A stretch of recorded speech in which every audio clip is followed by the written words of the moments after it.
Rejouer, je l'ai connu un jour en prenant le train, tout à fait par hasard, sur une revue Rejouer qui cherchait des bénévoles. Tout le monde vient ici, aussi bien des gens qui n'ont pas beaucoup de moyens et d'autres qui ont plus de moyens. Je devais vider ma cave et je me suis retrouvée avec beaucoup de jouets donnables. Donc j'ai cherché sur internet. C'est comme ça que j'ai trouvé Rejouer. Je préfère les donner à une association parce que je trouve que c'est dommage de les jeter. Sinon je ne sais pas du tout quoi en faire. Les jouets sont dans un bon état. Ils sont vraiment bien nettoyés, bien remis en état. Il y a même des choses qui sont toutes neuves. Un jouet qui n'est plus utilisé, souvent, il part à la poubelle. On a un impact environnemental fort puisqu'on collecte, l'année dernière, on a collecté 43 tonnes de jouets. On en a valorisé les 2 tiers, donc nettoyés, revalorisés. Et on en a vendu l'année dernière 30 000. On est donc dans les sous-sols de Rejouer. C'est un lieu qui sert de stockage pour les jouets qui arrivent de collecte. Les jouets qui sont triés vont être dispatchés entre différentes qualités et différentes catégories de jouets avant d'être remontés sur l'atelier pour pouvoir être traités sur la valorisation. Le but, c'est de pouvoir réapprovisionner les boutiques. Ici, on est au premier étage de l'atelier, donc on est sur la valorisation.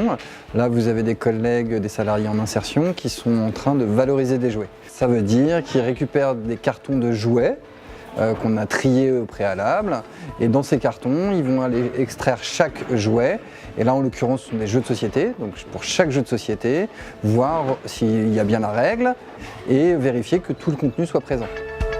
L'idée, c'est aussi qu'ils n'arrivent pas ici avec aucune compétence, ils en ont déjà avant. Donc c'est aussi de valoriser ces compétences, valoriser le fait qu'ici, ils en mobilisent, ils en développent et ils développent aussi des compétences. Et de faire de tout ça une force pour pouvoir demain en fait, trouver un emploi qui leur correspond. Je suis arrivée à Rejouer par le biais de Pôle emploi. Sur Rejouer, on ne nettoie pas les jouets avec n'importe quel produit. On fait avec des produits biologiques que nous-mêmes on fabrique.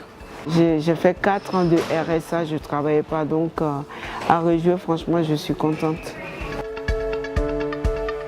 Ce qui est important de comprendre en effet chez Rejouer, c'est qu'il y a en effet une mission qui est double, la mission sociale qui est portée par le chantier d'insertion, et puis en effet une approche et une mission environnementale qui est portée par l'activité d'économie circulaire, qui est un point extrêmement important sur lequel on va travailler plutôt sur de la sensibilisation au réemploi, la réduction des déchets, la mise en place d'une consommation alternative, vraiment une vision différente aussi de la consommation et notamment là plus spécifiquement sur le jouet, puisque c'est ce qui nous préoccupe chez Rejouer.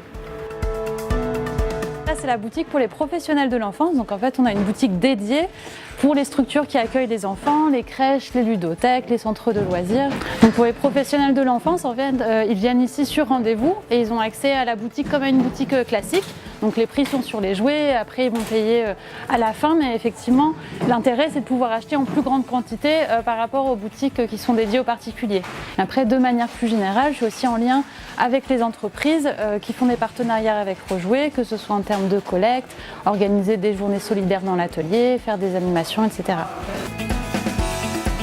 Les grands enjeux, ce sont principalement la création de la filière à responsabilité élargie des producteurs sur les jouets qui n'existent pas et que le gouvernement a décidé d'acter dans sa feuille de route en avril dernier.